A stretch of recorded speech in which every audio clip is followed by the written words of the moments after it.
Imagine for a second you were in a WWE meeting before the show. We got Vince McMahon.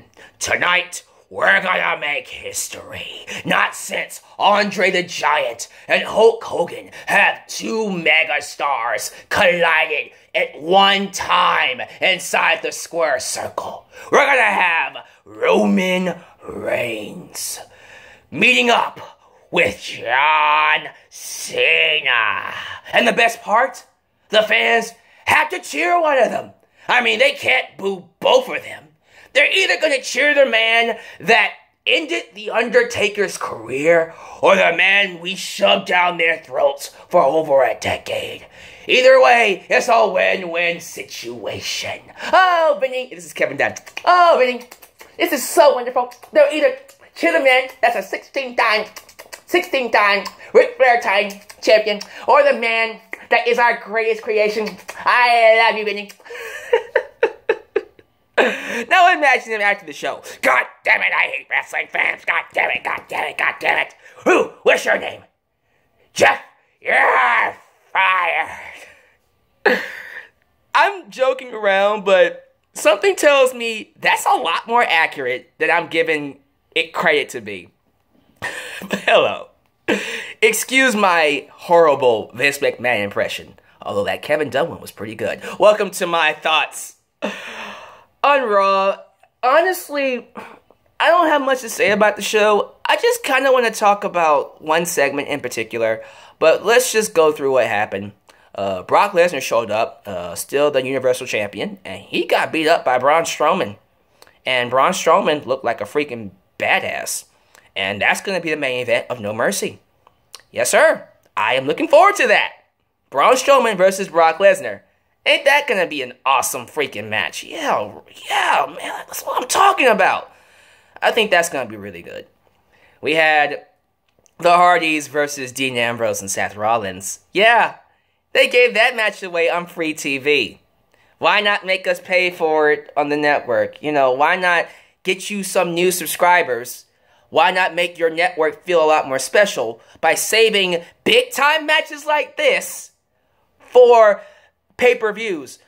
The Hardys versus The Shield. Come on now. Not only did they give it away on free TV, they had a clean finish. Not have Cesaro go out there and, you know, interfere and make it a no contest. No, clean finish. Ambrose and Rollins beat the Hardys.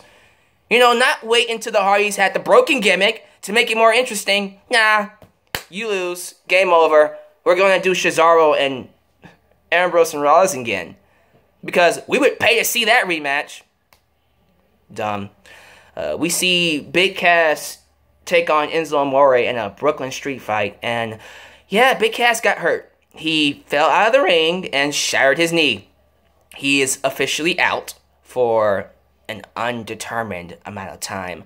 But if it's a knee injury, he's going to be gone for a long time. And quite frankly, if he is out for the rest of the year, I vote that we bring him back and just team him up with Enzo again. Screw it. It's not working. He doesn't work as a singles competitor. Enzo's not working by himself. Put them together. Let's just pretend this never happened. This never happened. Jason Jordan took on Finn Balor. Per his request, he went to his daddy and said, "Daddy, I want to fight Finn Balor." Kurt Angle said, sure. So basically, he's using his nepotism to get his way, and he lost the match. I hope that leads to something. I would love for it to lead to Jordan doing that more, requesting stuff, and using his nepotism. Using nepotism to get what he wants, and then become a spoiled, rotten brat. And that's his heel character. Why not? Quite frankly, he needs something. For real. He needs something. There is no character with Jason Jordan right now, and it's killing him. We need to give this guy something. Because, let's be real, his match got the beach ball treatment. Right? Just saying. Alexa Bliss is challenging Sasha Banks next week on Raw, and she basically called Sasha Banks a legit loser. And there's a side of me that wishes this show wasn't PG. I would love for Alexa Bliss to get a little risque and, you know, say something like this. Next week, you're not gonna be a legit boss. You're gonna be my legit bitch.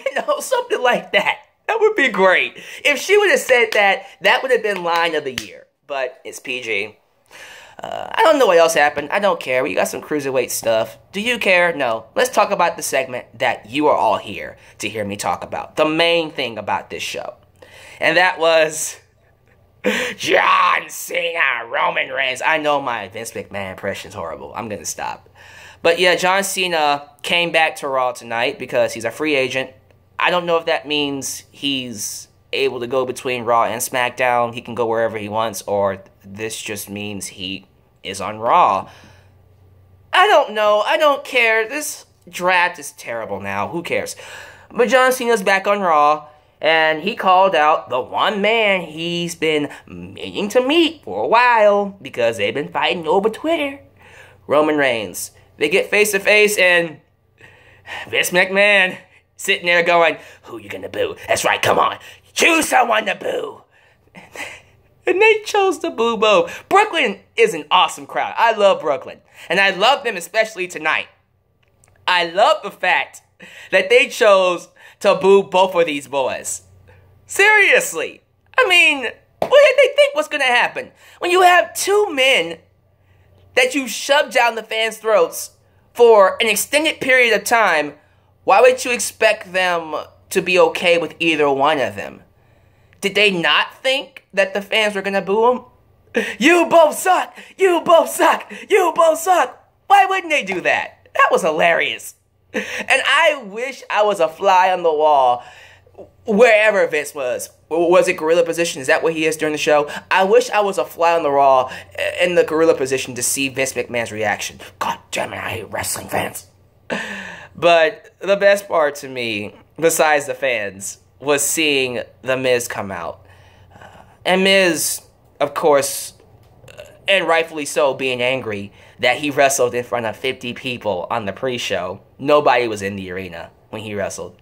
That's messed up. So I don't really feel bad for him. I don't really feel bad for, by him I mean Roman Reigns and John Cena, so them.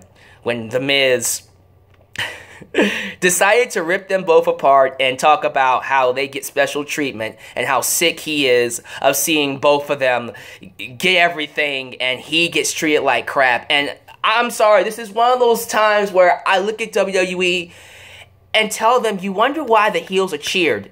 You wonder why people like Miz gets bigger reactions or more babyface reactions than John Cena and Roman Reigns, because the way you book him, it's hard to not feel sorry for him. Miz didn't deserve what he got at SummerSlam. He's your Intercontinental Champion. He's one of the best talents you have on your roster. And the way he was treated, you goddamn right I'm gonna agree with him. Come on now. And I think what he said was true. Roman Reigns and Cena get everything. More than they deserve. Absolutely. And it really it emphasizes how important people like The Miz need to have that freedom. When you give superstars, wrestlers, that freedom to speak their minds, to say what they want to say, and use legitimate situations to put themselves over, it actually creates interesting TV. And I wish more people had that freedom, or more people take that freedom. I don't know how it works in WWE. And then you have Samoa Joe go out there and say the same things. Basically get in Roman Reigns' face and say, in a singles match, one-on-one, I own you. Which is true. And then he got in John Cena's face and basically whoops his ass. Which leads to a tag team match playa, holla holla holla, in the main event. Where, I mean, for real, it's John Cena and Roman Reigns as a tag team. You might as well put Superman and Goku together. Nobody's going to beat them. It's not going to work. Nobody's going to beat them. I don't care who you put against them. It's not going to work. So I wasn't shocked that Cena and Reigns beat Miz and Samoa Joe.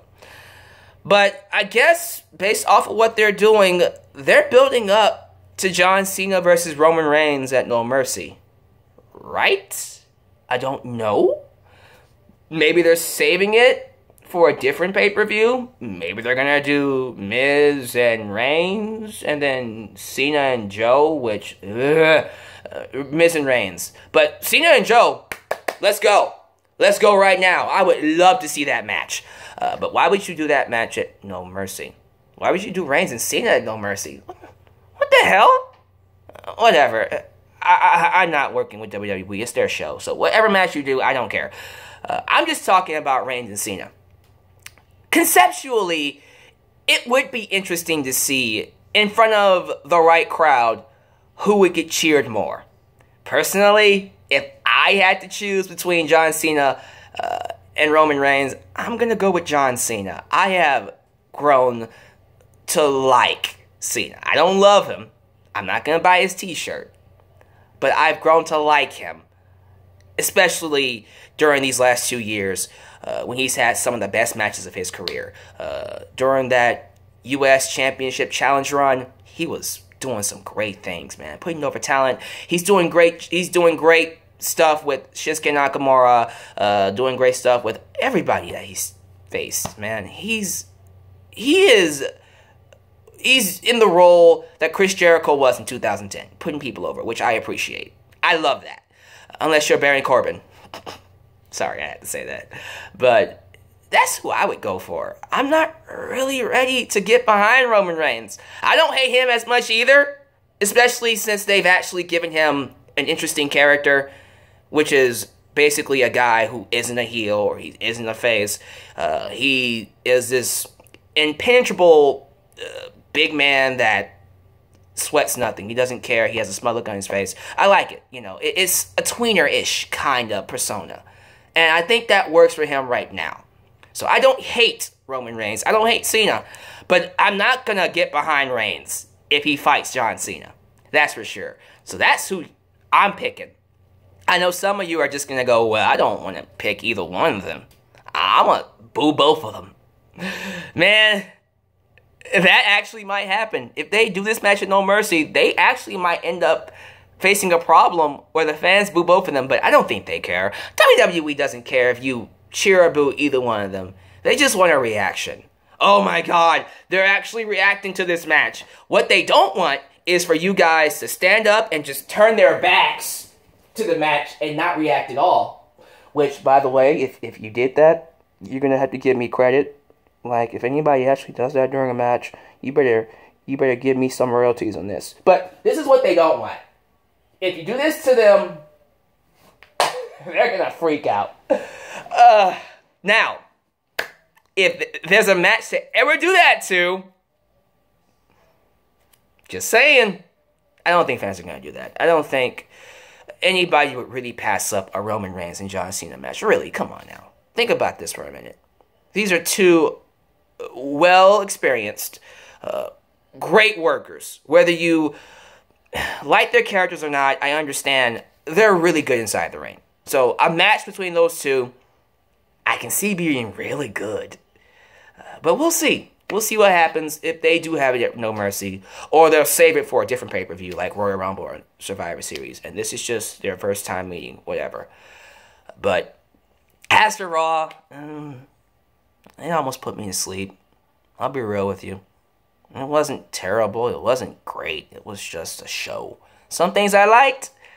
Some things I was just like, whatever. I didn't talk about Elias, did I? I didn't talk about Elias. I'm an Elias fan now. I like Elias Sampson. No, he's not Elias Sampson. He's Elias. Whatever. I don't understand what WWE's problem is with four names. Do you not like surnames, sir? Do you not like last names? Screw Sampson. We're just going to call him Elias. Whatever. I like him. I like the fact now that he's starting to get the crowd into his songs. The fans are starting to catch on. And he's now making the songs about his opponents, which is smart. I think when you do that, which is kind of what The Rock did, he took his shtick, which initially was for the fans. He told the fans to know their roles and shut their mouths. And then he started telling the opponents to do it, and he became a big babyface. So, now that Elias is doing it, you know, doing songs about his opponents, he can easily become a babyface. And I'm cool with that. I'm cool with Elias being a babyface. I'm cool with walking with Elias. But we'll see what happens. That's my thoughts on Raw. It was, other than the stuff I talked about, kind of wish it wasn't so long, but whatever. What do I know? What do you think about John Cena and Roman Reigns? What do you think about we wrestling fans having to see this match at a pay-per-view and having to choose between one of them? Would you choose John Cena? Would you choose Roman Reigns? Or would you choose to chant, "You both suck"? I'm curious. Let me know down below in the description box. You can't write in the description box. I'm glad you can't, because you would change some stuff. Instead, don't hack my account. Just put it down there in the comments. How about that? And of course, if this is the first time you're watching me, click that subscribe button and like the video. As always, thank you for watching. I'll catch you guys in my next video, whenever it is, whatever it is. Follow me on Twitter at DeluxeManVX1. Like me on Facebook at DeluxeMansWorld, and all the goodies down below. Now that's in the description box. Check that out for that stuff, including a t-shirt on Pro Wrestling Tees. But this is your boy DeluxeMan signing off right here in DeluxeMansWorld. Catch you next time. Peace.